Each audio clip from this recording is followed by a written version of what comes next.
नमस्कार। हमारे इस खास बुलेटिन में आपका स्वागत है। मैं हूं चंद्रशेखर जोशी और मेरे साथ हैं मेरी सहयोगी बीना। तो आइए शुरुआत करते हैं और सबसे पहले आपको दिखाते हैं इस वक्त की हेडलाइंस। प्रधानमंत्री नरेंद्र मोदी ने नई दिल्ली में कृषि अर्थशास्त्रियों के 32वें अंतर्राष्ट्रीय सम्मेलन का किया उद्घाटन। कहा, हमारी कृषि विविधता दुनिया में खाद्य सुरक्षा के लिए है आशा का केंद्र। आज वैश्विक खाद्य और पोषण समस्याओं का समाधान कर रहा है भारत।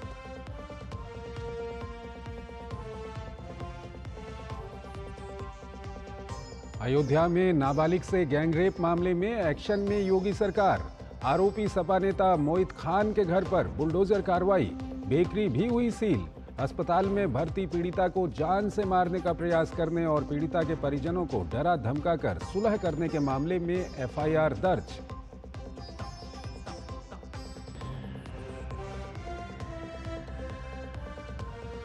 उत्तर प्रदेश सरकार में कैबिनेट मंत्री संजय निषाद अयोध्या गैंगरेप पीड़िता से मुलाकात के बाद हुए भावुक। अखिलेश यादव के पीडीए को बताया झूठा। कहा, आरोपी को फांसी दिलाने तक लड़ाई रहेगी जारी। समाजवादी पार्टी के कार्यालय के बाहर करेंगे धरना प्रदर्शन।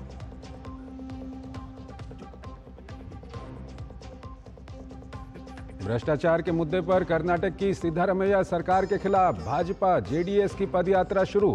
राज्य में मुडा और वाल्मीकि कॉरपोरेशन घोटाले समेत भ्रष्टाचार के मुद्दे पर राज्य की कांग्रेस सरकार पर होगा प्रहार। बीजेपी नेताओं ने मांगा सीएम सिद्धारमैया का इस्तीफा।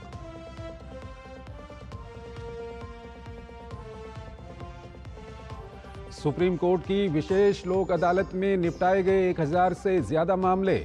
केंद्रीय कानून मंत्री ने विशेष लोक अदालत सप्ताह के समापन पर कहा, हमारी संस्कृति में ही मध्यस्थता से समाधान की भावना। प्रधान न्यायाधीश डीवाई चंद्रचूड़ ने कहा, सभी के प्रयासों से संभव हो पाई ये लोक अदालत।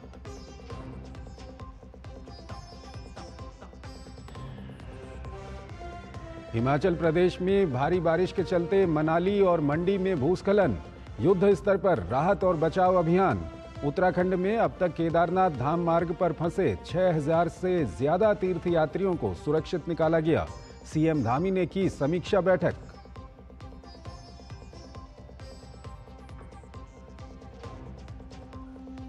केरल के भूस्खलन प्रभावित वायनाड में राहत एवं बचाव अभियान युद्ध स्तर पर जारी।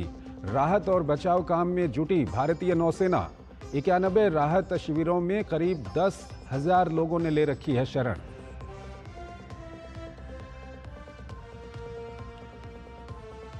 पेरिस ओलंपिक खेलों में तीरंदाजी में दीपिका कुमारी का महिलाओं के व्यक्तिगत वर्ग में क्वार्टर फाइनल में उनको मिली शिकस्त। कोरिया ने 3-2 से हराया। वहीं तीसरे पदक से चूकी Manu Bhaker 25 metre air pistol के फाइनल में चौथे स्थान पर रहीं।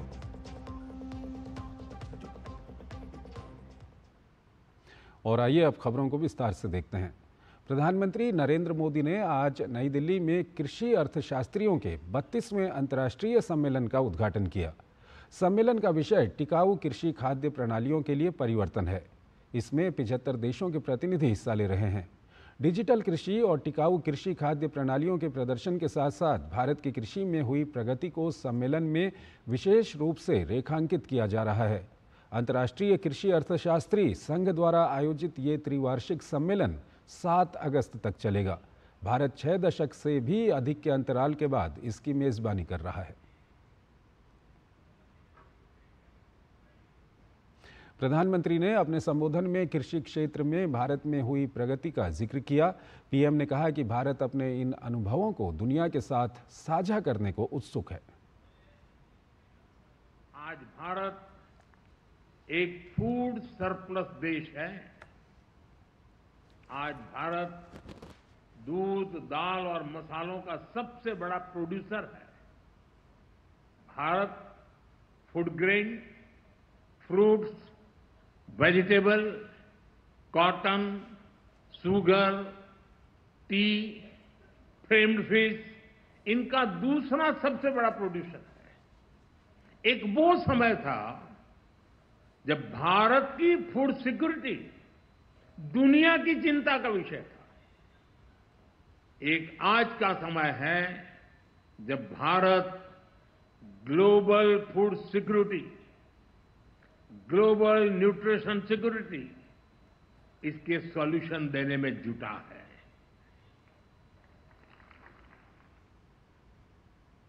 प्रधानमंत्री ने भारतीय ज्ञान परंपरा में कृषि को लेकर रचे गए ग्रंथों का भी उल्लेख किया।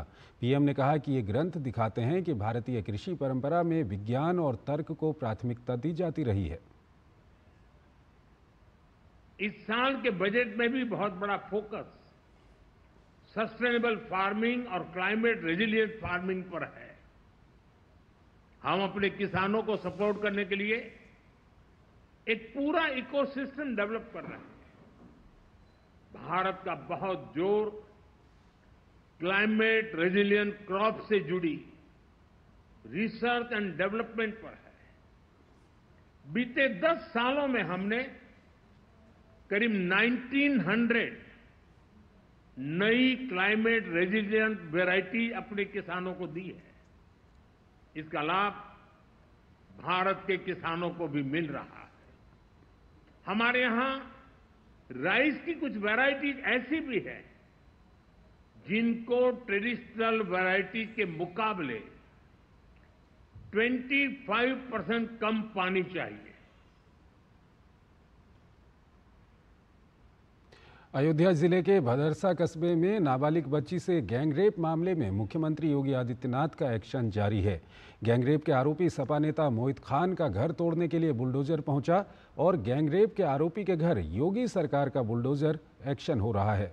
आरोपी मोहित खान की अवैध संपत्ति पर बुलडोजर एक्शन हो रहा है।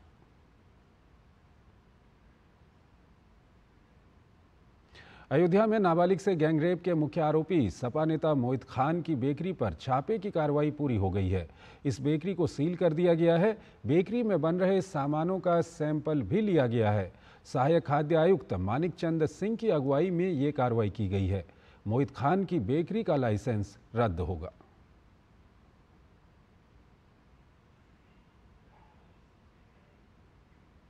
अयोध्या में प्रशासन ने आरोपी के अवैध अतिक्रमण के खिलाफ कार्रवाई शुरू कर दी है। ये यहाँ पे भदरसा में ये ग्राम समाज की ज़मीन थी, मतलब तालाब की ज़मीन थी और उसी पे ये अवैध निर्माण पाया था। इसको एसडीएम सोहाल द्वारा जांच करके इसके संबंध में अपनी आख्या और अपनी रिपोर्ट प्रस्तुत की थी और आप देख भी रहे हैं बगल में जो तालाब बना हुआ है उसी के तहत जो है ये कार्रवाई की गई है ध्वस्तीकरण की। और कितनी अवैध संपत्तियां हैं इस संबंध में अभी जांच की जा रही है और जैसे जैसे संपत्तियों को पता चलेगा उसमें जो भी अवैध होगी तो उसमें विधिक और उचित कार्रवाई की जाएगी। ये जो आरोपी व्यक्ति हैं उनके द्वारा सार्वजनिक तालाब और सार्वजनिक रास्ते को अतिक्रमित करके एक बेकरी बनाई गई है। तालाब की ज़मीन पर आने जाने का रास्ता बनाया गया है और रोड पर आप देख रहे होंगे एक मल्टी कॉम्प्लेक्स बनाया गया है। हमारे राजस्व की टीम ने इसका चिन्हांकन किया था। प्राधिकरण और नगर पंचायत के द्वारा विधिक कार्रवाई के उपरांत जो भी अवैध अतिक्रमण करके ये बेकरी बनाई गई थी उसको आज डिमोलिश किया जा रहा है। जो रोड पर बिल्डिंग है वो भी सार्वजनिक रास्ते को अतिक्रमित करके बनाई गई है। उसको भी, चूँकि वहाँ पर अभी बैंक चल रहा है, पंजाब नेशनल बैंक, जैसे ही बैंक के द्वारा परिसर खाली किया जाएगा हम कानूनी प्रक्रिया के उपरांत उस परिसर को भी खाली कराएंगे। उत्तर प्रदेश के अयोध्या में 12 साल की बच्ची के साथ बलात्कार मामले में भाजपा के राज्यसभा सांसद बाबूराम निषाद ने दुख जताया है। उन्होंने समाजवादी पार्टी के प्रमुख अखिलेश यादव पर सवाल खड़े करते हुए उन पर तुष्टीकरण की राजनीति करने का आरोप लगाया। उन्होंने बताया कि रविवार को 2 सदस्यीय दल अयोध्या जाकर रिपोर्ट तैयार करेगा और आलाकमान को सौंपेगा। इस पूरे मामले पर भाजपा सांसद बाबूराम निषाद से बात की डीडी न्यूज़ संवाददाता रजनीश त्रिपाठी ने। अयोध्या में हुई नाबालिग बच्ची के साथ घटना पे हमारे साथ हैं भारतीय जनता पार्टी के नेता बाबूराम निषाद। उनसे बात करते हैं। निषाद जी, जो अयोध्या में घटना हुई उस पर क्या कहना चाहेंगे? मैं बहुत दुखी हूँ कि समाजवादी पार्टी के नेता के द्वारा उस मत्स्य कन्या का शीलहरण हुआ है और लगातार बाहुबल और छलबल के आधार पर। अखिलेश यादव जी मैं पूछना चाहता हूं कि अखिलेश जी वो समाजवादी पार्टी का नगर अध्यक्ष है और कई महीने तक लड़की को घर में वीडियो बनाकर आपका उसका नौकर और वो स्वयं उसके साथ अत्याचार करता रहा। तमाम तरीके के साक्ष्य आ चुके हैं, उसकी गिरफ्तारी भी हो चुकी है और ज़्यादातर पूरा समाज कह रहा है कि गलत हुआ है, लेकिन फिर भी आप कह रहे हैं कि डीएनए जांच होनी चाहिए। शर्म करनी चाहिए। अखिलेश यादव तुष्टीकरण की राजनीति करते हैं, इनका आधार ही है तुष्टीकरण, और ये पिछड़ों की और दलितों की बात करते हैं, पिछड़ों की और दलितों की बात करते हैं, लेकिन इनको ये कुचलते हैं, इनके हक और अधिकार लूटते हैं। मेरे साथ में नरेंद्र कश्यप, उत्तर प्रदेश सरकार के राज्य मंत्री स्वतंत्र प्रभार, हम कल जा रहे हैं, पूरी रिपोर्ट वहाँ लेकर आएंगे और आवश्यकता होगी तो मैं इसको राज्यसभा में भी बहस के लिए लाऊंगा। कैमरामैन शिव सुमन के साथ रजनीश त्रिपाठी, डीडी न्यूज़, दिल्ली। उत्तर प्रदेश में जनपद मुरादाबाद के कुंदरकी थाना क्षेत्र में एक चौंकाने वाला मामला सामने आया है। यहाँ मस्जिद के इमाम ने एक मुस्लिम किसान की मौत पर उसको भाजपा समर्थक बताकर जनाजे की नमाज पढ़ने से इनकार कर दिया। मृतक की 23 जुलाई को हार्ट अटैक से मौत हो गई थी। पूरे मामले पर मृतक के बेटे दिल नवाज खान ने बताया कि हार्ट अटैक से उसके पिता की मौत हो जाने के बाद इमाम साहब ने जनाजे की नमाज पढ़ने से मना कर दिया। दिल नवाज खान ने बताया कि ऐसा इसलिए किया गया क्योंकि हम लोग बीजेपी की तारीफ करते हैं। उन्होंने बताया बाद में किसी रिश्तेदार से नमाज अता करवाई गई। मेरे पापा का अटैक आने से मौत हो गई। जनाजे की नमाज लेके गए तो इमाम साहब ने और इन 4 लोगों ने मना कर दिया। बोले यार ये तो पापा तो बीजेपी को वोट दे रहे हैं हमेशा, तो मैं तो हिंदू मान के चलो, तो इनकी नमाज कैसे हो जाएगी? इन्होंने नमाज नहीं पढ़ी और कल 10वीं तक की नमाज नहीं बनती इन्होंने। पूर्व चेयरमैन असलम खां, सराफत खां और शमीम खां और मतीन खां और इमाम साहब, यही लोग हैं। सारे इमामों से मना कर रहे हैं, बोले इसकी फाता ही कोई मत देना।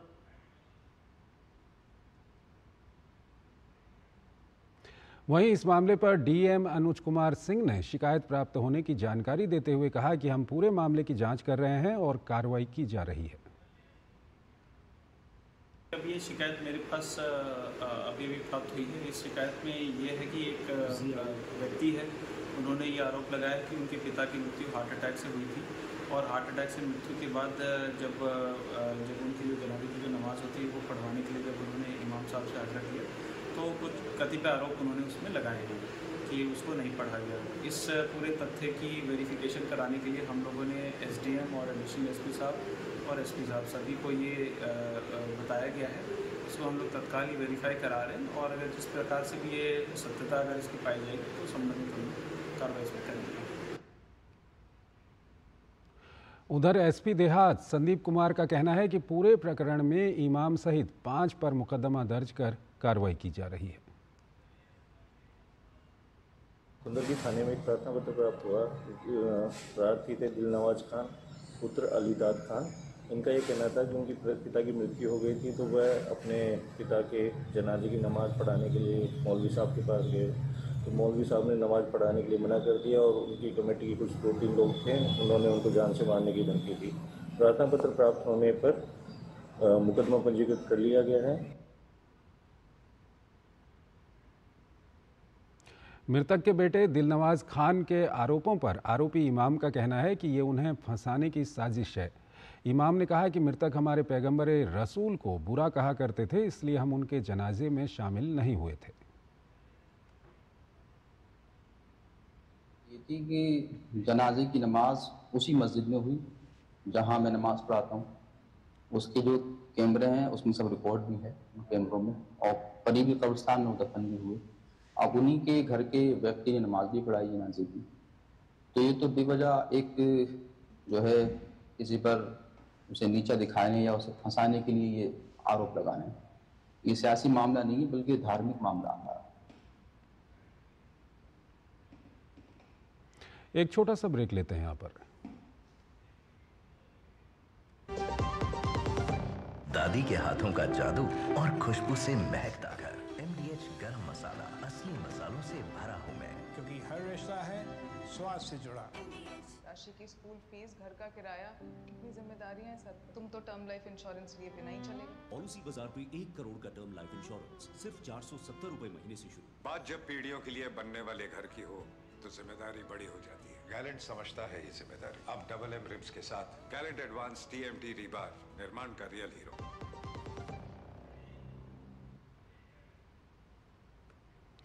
स्वागत है आपका। ब्रेक के बाद उत्तराखंड में केदारनाथ धाम और यात्रा मार्ग पर फंसे तीर्थयात्रियों को निकालने के लिए राहत और बचाव कार्य तेजी से जारी है। अब तक 6000 से ज़्यादा श्रद्धालुओं को सुरक्षित निकाला जा चुका है। मुनकटिया से सोनप्रयाग के बीच पहाड़ी मार्ग से आज SDRF टीम द्वारा 300 लोगों को रास्ता पार कराया जा चुका है। केदारनाथ धाम में फंसे श्रद्धालुओं को रेस्क्यू करने के लिए भारतीय सेना के चिनूक और MI-17 हेलीकॉप्टर की मदद ली गई है। NDRF, SDRF और पुलिस की मदद से पैदल रेस्क्यू अभियान लगातार जारी है। अभी भी करीब 500 से ज़्यादा श्रद्धालुओं के फंसे होने की सूचना है और सभी लोग सुरक्षित बताए जा रहे हैं।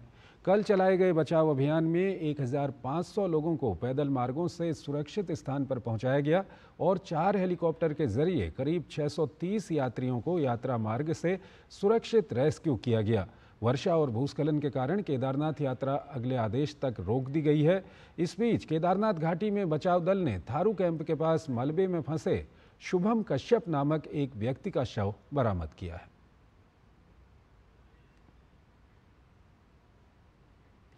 वहीं मुख्यमंत्री पुष्कर सिंह धामी ने वर्चुअली जिलाधिकारी रुद्रप्रयाग और वरिष्ठ पुलिस अधीक्षक रुद्रप्रयाग से बात कर आपदा संबंधित राहत एवं बचाव कार्यों की समीक्षा बैठक ली और आवश्यक दिशा निर्देश जारी किए। वायनाड में आई प्राकृतिक आपदा में राहत और बचाव काम में भारतीय नौसेना भी जुटी हुई है। भारतीय नौसेना खराब मौसम और दुर्गम इलाके के बीच वायनाड जिले के भूस्खलन प्रभावित क्षेत्रों में बचाव और राहत अभियान में अपना योगदान दे रही है। आपदा से प्रभावित स्थानीय समुदाय को सहायता प्रदान करने और राहत प्रयासों को बढ़ाने के लिए INS ज़ेमोरिन और एझीमाला से अतिरिक्त आवश्यक आपूर्ति जुटाई गई है। वर्तमान में 78 नौसेना कर्मी बचाव अभियान में शामिल हैं। टीमों को चूरलमाला और मुंडकी क्षेत्र के कई स्थानों पर तैनात किया गया है और वो आपदा राहत एजेंसियों और स्थानीय प्रशासन के साथ मिलकर काम कर रहे हैं। प्रभावित लोगों को सामग्री, भोजन और अन्य सामानों की आपूर्ति बनाए रखने के लिए एक टीम को नदी के आधार पर तैनात किया गया है, जबकि अन्य टीमों को जीवित बचे लोगों की खोज, मलबे को साफ करने और शवों को बरामद करने के लिए भी तैनात किया गया है। घायलों को चिकित्सा सहायता प्रदान करने के लिए चूरलमाला में एक चिकित्सा चौकी स्थापित की गई है। केरल में भूस्खलन की घटना और भारी बारिश को देखते हुए सरकार ने सार्वजनिक क्षेत्र की बीमा कंपनियों भारतीय जीवन बीमा निगम, national insurance, new India insurance, oriental insurance और यूनाइटेड इंडिया इंश्योरेंस को आपदा के पीड़ितों को हर संभव सहायता प्रदान करने का निर्देश दिया है, ताकि बीमा दावों का जल्द से जल्द संसाधित और भुगतान किया जा सके। बीमा कंपनियों ने वायनाड, पलक्कड़, कोझिकोड, मलप्पुरम और त्रिशूर जिलों में सहायता के लिए संपर्क विवरण प्रदान करने के लिए स्थानीय समाचार पत्र, सोशल मीडिया, कंपनी की वेबसाइट, SMS आदि जैसे विभिन्न चैनलों के माध्यम से अपने पॉलिसी धारकों तक पहुंचने के प्रयास शुरू किए हैं। बड़ी संख्या में दावे दर्ज भी किए जा रहे हैं। LIC को प्रधानमंत्री जीवन ज्योति बीमा योजना के तहत पॉलिसी धारकों के संबंध में दावा राशि का शीघ्र वितरण करने के लिए कहा गया है। साथ ही दावों के प्रसंस्करण के लिए आवश्यक दस्तावेजीकरण में व्यापक रूप से ढील दी गई है, ताकि दावा राशि का शीघ्र वितरण सुनिश्चित किया जा सके। सामान्य बीमा परिषद बीमा कंपनियों के साथ समन्वय करेगी, ताकि ये सुनिश्चित किया जा सके कि दावों का प्रसंस्करण और भुगतान शीघ्रता से हो, और सभी बीमा कंपनियों के लिए एक पोर्टल होस्ट किया जाएगा जिसमें प्रतिदिन दावे की स्थिति की रिपोर्ट की जाएगी। वित्त मंत्रालय की ओर से कहा गया है कि केंद्र सरकार और वित्त मंत्रालय आपदा के पीड़ितों की सहायता करने और ये सुनिश्चित करने के लिए प्रतिबद्ध है कि उन्हें बिना किसी देरी और परेशानी के आवश्यक सहायता मिले। फ्रांस की राजधानी पेरिस में खेलों का महाकुंभ जारी है। ओलंपिक खेलों में भारतीय एथलीट भी पूरे दमखम से ताल ठोंक रहे हैं। भारत की ओर से अब तक का सबसे बड़ा 140 लोगों का सपोर्ट स्टाफ टीम के साथ पेरिस आया है। इनमें मुख्य चिकित्सा अधिकारी दिनशॉ पारदीवाला के नेतृत्व में पोषाहार विशेषज्ञ, खानसामे और फिजियोथेरेपिस्ट हैं। पेरिस से डीडी न्यूज़ के हमारे संवाददाता मुकेश शुक्ला ने ये खास रिपोर्ट भेजी है। भारत सरकार ने इस बार एक बड़ा कदम उठाया और पेरिस ओलंपिक में अपने एथलीटों के लिए सहायक स्टाफ भेजा। 140 सहायक दल को पेरिस में एथलीट्स की हर संभव मदद के लिए भेजा गया है, जो मैदान पर 24 घंटे खिलाड़ियों को सहायता प्रदान कर रहे हैं। ये निर्णय एथलीटों की जरूरतों और उनकी सिफारिशों को ध्यान में रखकर लिया गया है। इस दल में मुख्य चिकित्सा अधिकारी दिनशा पारदीवाला के नेतृत्व में पोषाहार विशेषज्ञ और फिजियोथेरेपिस्ट हैं। I think this is amazing. This is the first time in Olympics. There is, I think players and support staff, coaches ratio is almost the same. So I think I am really grateful to the government. They have allowed so many support staff, personal coaches. Though we are not people, some people are not staying in village, but still being with the player, being with your student is that feeling. If you are giving to your students, okay, I am there with you in Paris. That is something really good from the government side. 140 सहायक staff में से 67 खेल गांव में तैनात हैं। इस समूह में मुख्य रूप से कोच, टीम डॉक्टर, रिकवरी विशेषज्ञ, खेल वैज्ञानिक और फिजियोथेरेपिस्ट शामिल हैं, जो तत्काल और आवश्यक सहायता प्रदान करते हैं। बाकी सहयोगी स्टाफ को खेल गांव के बाहर रखा गया है। इनमें अतिरिक्त कोच, स्ट्रेंथनिंग और कंडीशनिंग विशेषज्ञ, प्रशिक्षक, स्पेयरिंग पार्टनर और मानसिक कंडीशनिंग कोच शामिल हैं। The two primary roles of support staff is, support staff in strength and conditioning aspect is, one is to prevent injuries. So the player doesn't have any injuries, so we make them prescribe exercise to them so the injuries are not there. Second one, to enhance the performance. So the performance is based on sports to sports base, where in table tennis right now we focus more on the stability, agility, movement, endurance, strength and power. So that's the role. And the government has taken in a big support for the players as well, to get all the support staff here as well. Bharat सरकार ने खेल गांव के पास hotel के कमरे book किए हैं और अतिरिक्त सहायक स्टाफ को दैनिक पास दिए गए हैं, ताकि ये विशेषज्ञ एथलीटों को उनके बेहतरीन प्रदर्शन के लिए तैयार कर सकें, जिसके शुरुआती नतीजे देखने को मिल रहे हैं। पेरिस ओलंपिक में भारत ने अब तक के ओलंपिक इतिहास में सबसे बड़ा सपोर्टिंग स्टाफ का दल इन खेलों में भेजा, जो खिलाड़ियों से ज़्यादा है। यानी 140 सपोर्टिंग स्टाफ के सदस्य हर एरेना में भारतीय खिलाड़ियों के प्रदर्शन को बढ़ाने में अपना पूरा योगदान दे रहे हैं और इसके सफल परिणाम भी देखने को मिल रहे हैं। अगर भारत को खेलों की महाशक्ति बनना है तो खिलाड़ियों के साथ साथ उन्हें सपोर्टिंग स्टाफ को भी और ज़्यादा मजबूत करना होगा, जिससे कि भारत ज़्यादा से ज़्यादा पदक जीत सके। कैमरामैन सैंथल के साथ में Mukesh Shukla, DD news Paris. भारतीय निशानेबाज मनु भाकर पेरिस ओलंपिक में अपने तीसरे पदक से चूक गई हैं। 25 मीटर एयर पिस्टल के फाइनल में मनु को चौथा स्थान हासिल हुआ। मनु एक समय शीर्ष 3 निशानेबाजों में बनी हुई थीं। तीसरे स्थान के लिए हुए शूट ऑफ में मनु को हंगरी की निशानेबाज से शिकस्त मिली और उन्हें चौथे स्थान से संतोष करना पड़ा। इसी के साथ पेरिस ओलंपिक में मनु का ऐतिहासिक सफर 2 कांस्य पदक के साथ समाप्त हुआ। मनु ने 10 मीटर एयर पिस्टल के व्यक्तिगत और मिश्रित वर्ग में कांस्य पदक जीतकर इतिहास रचा था। गोल्डन गर्ल के नाम से विख्यात भारतीय तीरंदाज दीपिका कुमारी पेरिस ओलंपिक 2024 की महिला व्यक्तिगत आर्चरी स्पर्धा के क्वार्टर फाइनल में हार गईं। दीपिका को दक्षिण कोरिया की सू यो नेम ने 6-2 के अंतर से हराया। दीपिका ने अपने चौथे ओलंपिक में अपने खेल से सबको प्रभावित किया। क्वार्टर फाइनल में शुरू के 4 राउंड में स्कोर 4-4 की बराबरी पर था, लेकिन अंतिम सेट को दक्षिण कोरिया की खिलाड़ी ने जीत लिया।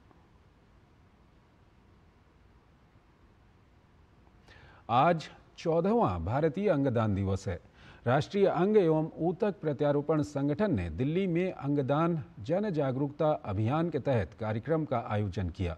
इसमें स्वास्थ्य एवं परिवार कल्याण राज्य मंत्री अनुप्रिया पटेल, स्वास्थ्य मंत्रालय के सचिव अपूर्व चंद्रा, नीति आयोग के सदस्य डॉक्टर वी के पॉल सहित तमाम डॉक्टर, सेना के अधिकारियों और अंगदान जागरूकता अभियान पर जुटे तमाम विशेषज्ञों ने हिस्सा लिया। 14वां भारतीय अंगदान दिवस यानी अंगदान के प्रति जनजागरण का दिन अंगदान के महत्व को समझाने का दिन। राष्ट्रीय अंग एवं उत्तक प्रत्यारोपण संगठन ने इस अवसर पर नई दिल्ली के डॉक्टर अंबेडकर इंटरनेशनल सेंटर में कार्यक्रम का आयोजन किया। इस मौके पर स्वास्थ्य एवं परिवार कल्याण राज्य मंत्री अनुप्रिया पटेल ने नोटो के क्षेत्रीय इकाइयों, अस्पतालों और आर्म फोर्स को अंगदान और ट्रांसप्लांट करने में महत्वपूर्ण भूमिका निभाने के लिए सम्मानित किया। नोटो की ई समाचार पत्रिका, वार्षिक रिपोर्ट और अंग परिवहन मानकों का अनावरण किया। इस मौके पर उन्होंने कहा कि अंगदान करने वाले सभी लोग समाज के लिए प्रेरणा हैं। अंगदान दिवस पर देश के समस्त नागरिकों से मेरा यही आग्रह है कि अंगदान महादान, इस भावना के साथ आगे बढ़ते हुए हम देश के अंदर ज़्यादा से ज़्यादा डिजीज़ डोनर्स यानी मरणोपरांत जो हम ऑर्गन का डोनेशन कराते हैं उसको बढ़ावा दें, ताकि बहुत सारे लोगों का जीवन हम बचा सकें। देश में अभी भी अंगदान को लेकर जागरूकता की कमी है। इसके लिए 1 महीने का अंगदान जागरूकता अभियान भी चलाया गया था। अमेरिका और चीन के बाद भारत ऑर्गन ट्रांसप्लांट के मामले में तीसरे स्थान पर है। देश में अंगदान की कमी है। अंगदान करके घायलों और बीमारों की जान बचाई जा सकती है। Heart about 5,000 and we are able to do about 10 to 15 to 20 in that range. Cornea 25,000 we are able to provide transplants. The need annually is 1 lakh. So there is a huge chasm, huge gap. It has to be addressed. It's about lives. It's about a nation which has the technologies, which has the human resources and the skills, and we have to make a difference. इस मौके पर स्वास्थ्य एवं परिवार कल्याण राज्य मंत्री अनुप्रिया पटेल ने अंगदान करने वाले परिवारों को सराहा। हमारा बच्चा तो जा ही रहा है, और लोगों को भी जिंदगी मिले, हमारा बच्चा और किसी में जी मत रहे, इसलिए हमने ये कदम उठाया। 4 लोगों की जान बची है उस लड़के से, और दुनिया में तो वो तो रहा नहीं, उसमें मतलब जिन लोगों की जान बची है कम से कम उन्हीं में हम अपने बच्चे को पाएँ। अपनी बच्ची के अंगदान करे थे, तो मैं सभी को यही संबोधन करता हूँ कि ज़्यादा से ज़्यादा अंगदान में हिस्सा लें। कहते हैं कि एक दान किए गए अंग से 8 जिंदगियां बचाई जा सकती हैं। तो आप भी अंगदान की शपथ लें और दूसरों को जिंदगी का उपहार दें। ये महादान आप किसी भी उम्र में कर सकते हैं। Doctor Chandrashekhar, DD news. तो इस बुलेटिन में फिलहाल इतना ही। आप बने रहिए डीडी न्यूज़ के साथ। नमस्कार।